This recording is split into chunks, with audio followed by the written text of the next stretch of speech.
Hey guys, this is my first TTC vlog for baby number 2.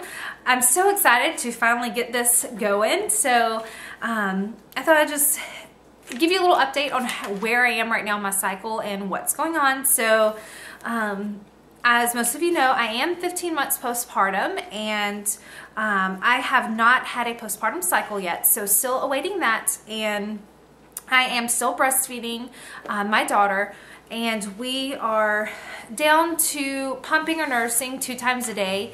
And I say pumping or nursing because during the week when I work, I pump in the mornings and then I nurse her at nighttime. So twice a day for breastfeeding. And as far as what I am taking, of course, prenatals, and I take a B complex, and for about a month now, I have been taking probiotics, not necessarily related to TTC, but just for my overall body and health. So that, and mid-November, I started taking Vitex, and that's just a natural herb that's supposed to help regulate your cycle.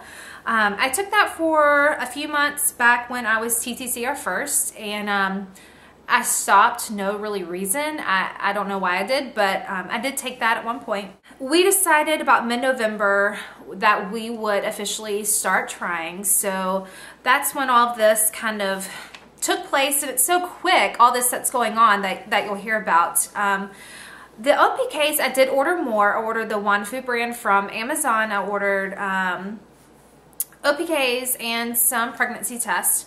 And I discussed in my previous video, the pre-TT video, predicting ovulation, I discussed my situation with the OPKs, and so go watch that video if you, just to get kind of where I was going with that, because later on in this video, I talk about the old OPKs, which I had with Kaylin, and then the new crappy ones that I bought. This is not, I haven't taken the new ones that I just ordered. So it's a little confusing. So if you go watch that, that'll give you a little bit of insight on the OPKs.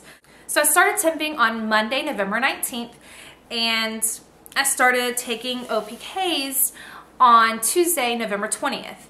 And when I took that first OPK, it was kind of a dark test line, but not necessarily positive. So I took that, when I got the dark test line, I took it with the old OPKs that I had, and then I also took one with the new crappy test that I had, and that one was not nearly being as dark as the other, if you can even really see the line, and the control line was a lot lighter.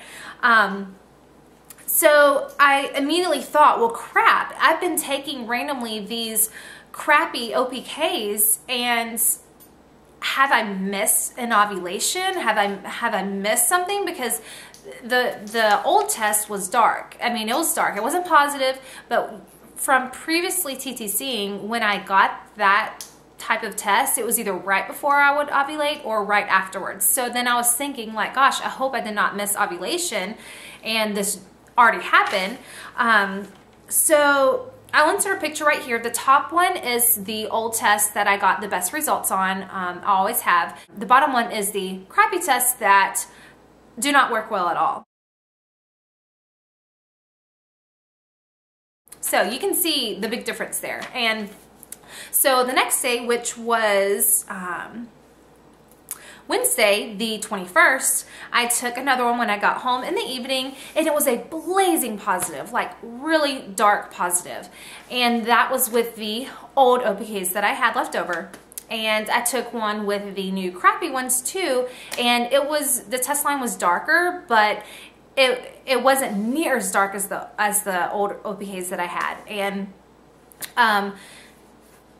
I couldn't even tell necessarily if it was a positive or not with the new crappy test. I'll go ahead and insert that picture right here. I was so excited to get that because I knew I did not miss ovulation, and this would be my first positive OPK, positive, you know, that I'm going to be ovulating in 15 months. So I was really excited to see that. And what are the chances that I just start taking my temperature and taking OPKs and I get this? So it was just kind of crazy to me. So for the last few months, 2-3 months, I'd been getting a lot of EWCM, and I was thinking, you know, hey, that's good. You know, maybe my cycle's starting to come back, but I don't know, you know, what's going on. But a couple weeks before I got the positive OPK, there was a lot of EWCM. So I've been putting and charting on Fertility Friend, and I continued temping after ovulation and after I got my positive. And on Thursday, my temp was low. It was 97.3, which is usually kind of what it is when I am my lowest, just from my previous charts. And Friday, it went up to 98.1. But Friday and Saturday, it was both 98.1. But I don't know if I completely trust the result on that, because we did go Black Friday shopping, and then Friday night we had a wedding. So I took my temp later than I normally do, along with being out late and Friday night having a couple drinks. So there are a lot of factors that go in and can affect your chart. So I don't know, but since then they have stayed up. They haven't been as high as they previously were on my charts before when we were TTC.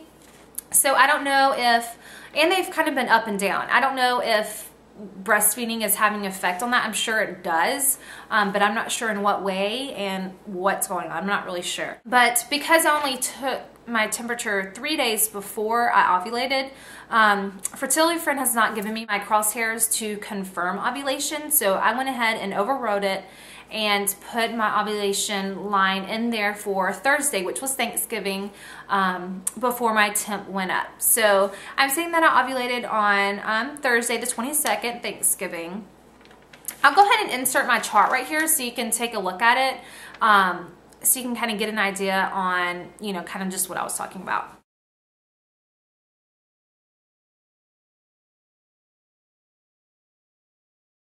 And the night before ovulation and the day of, I've had mild cramping and just kind of a little bit of ovulation pain, more so Wednesday night.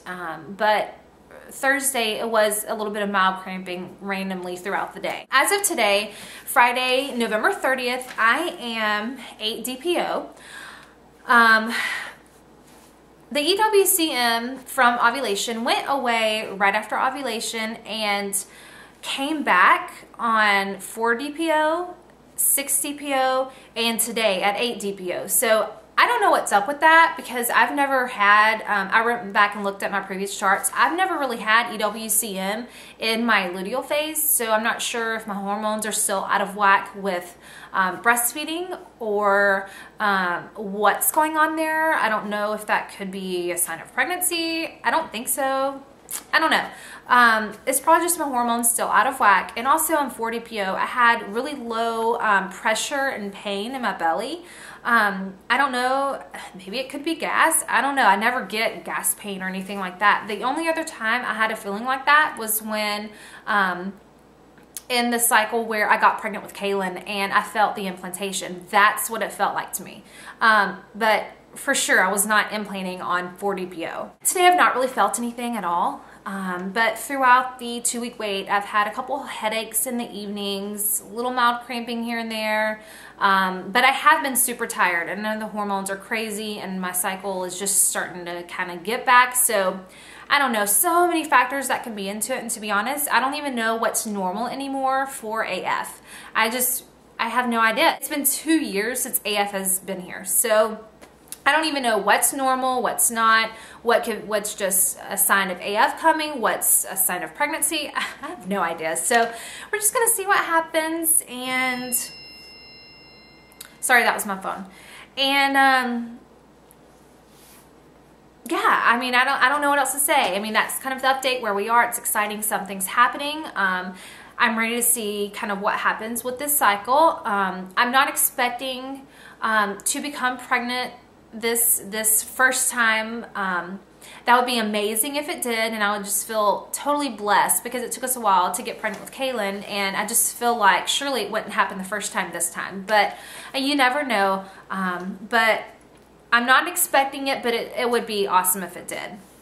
So I don't know what I'm going to test or update again. Probably just the next time something happens, I will update you guys. But as of now, that's what's going on. I am 8 DPO and I'm awaiting AF or a positive pregnancy test. So that's where I am. Fingers crossed. Bye.